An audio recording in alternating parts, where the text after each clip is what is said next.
नमस्कार। India debate में आप सबका स्वागत है। मैं हूं आशुतोष। दोस्तों, कल जब आप निराश थे तो मुझे ऐसा लग रहा था कि ये पूरे देश के लिए निराशा की खबर है और आपका निराश होना लाजमी है।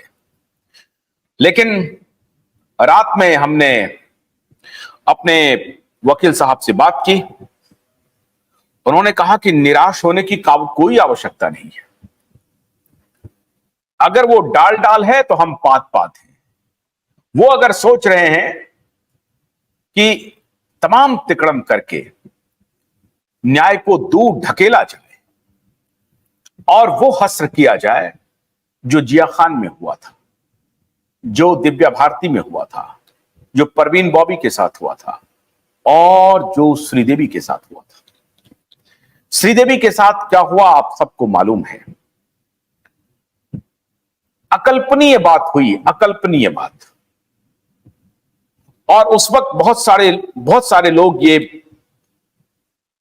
बड़ी मजबूती से कह रहे थे कि मिडिल ईस्ट के देशों में, खाड़ी देशों में एक कानून है कि अगर आपने कोई इंश्योरेंस वहां का लिया है तो उस इंश्योरेंस का पैसा, जो लाइफ इंश्योरेंस है, उसका पैसा आपको तभी मिलेगा जब आपकी मृत्यु उन मिडिल ईस्ट के देशों में होती है।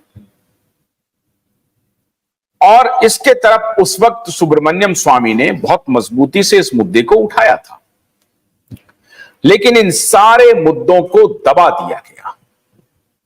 बहुत बड़े कार्टेल ने मिलकर के पैसे का वारा न्यारा किया और इस पूरे मुद्दे को दबाया गया और आज तक श्रीदेवी को न्याय नहीं मिला। अब तो खैर वो न्याय तो छोड़ दीजिए, पूरा केस क्लोज है और उसमें अब कुछ भी होने की संभावना नहीं है। यही रणनीति दिशा और सुशांत के गुनहगारों ने बनाई है कि पहले उसको लंबा खिंच जाने दो। वहां तो कम से कम इन्वेस्टिगेशन का नाटक किया गया, लेकिन यहां तो इन्वेस्टिगेशन भी नहीं हुआ। आपको याद होगा निर्भया केस का। आप कल्पना कीजिए कि निर्भया केस में नीलेश जी बहुत जल्दी ज्वाइन करने वाले हैं। हमारे दर्शक पूछ रहे हैं कि नीलेश जी ज्वाइन कर रहे हैं कि नहीं। बिल्कुल ज्वाइन कर रहे हैं, थोड़ी देर में वो ज्वाइन कर रहे हैं।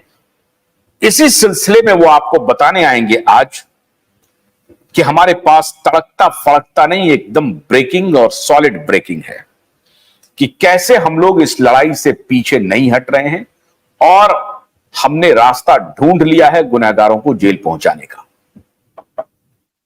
हाई कोर्ट और सुप्रीम कोर्ट अगर आनाकानी करे तो क्या सारे रास्ते बंद हो जाएंगे? नहीं बंद होंगे। मैं जिस तरफ आपको ले जाना चाहता हूं कि निर्भया केस में एफआईआर दर्ज था। जो कल्प्रिट थे वो गिरफ्तार हो गए थे और उसके बाद ये पूरा आंदोलन हुआ और तूल पकड़ा कि उसको फांसी की सजा मिलनी चाहिए। उससे कम पर हम कुछ भी निर्णय के पक्ष में नहीं हैं। यह हुआ था निर्भया कांड। इस कांड में आप कल्पना कर सकते हैं, एफआईआर तक दर्ज नहीं है, एफआईआर तक दर्ज नहीं है। 2 लोगों की मौत हुई है और पुलिस में जो एफआईआर दर्ज हुई वो पटना में हुई दर्ज, और वो भी 1 महीने के बाद। दिशा सालियान के मामले में तो कोई एफआईआर ही नहीं है, कोई एफआईआर नहीं।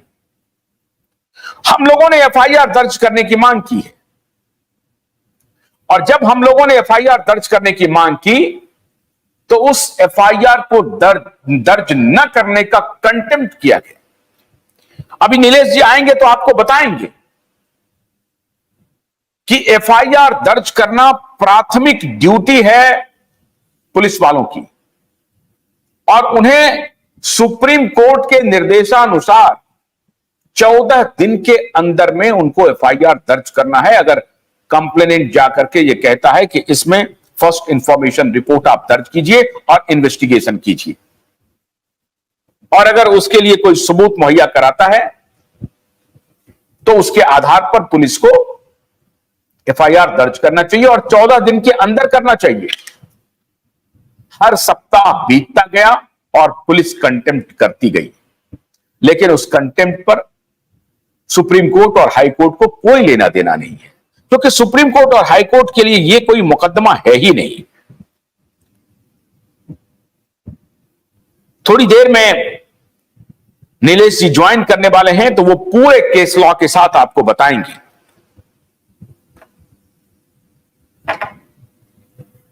मित्रों, गन्ने की कड़ी बुनियाद, जिसे मराठी में खुडक्या और कुछ उत्तर भारत के क्षेत्रों में खुटकी भी कहा जाता है, उसे केवल भोलानाथ का 2-in-1 बैटरी ऑपरेटेड हार्वेस्टर कम ब्रश कटर आसानी से और बिना रुकावट के काट सकता है।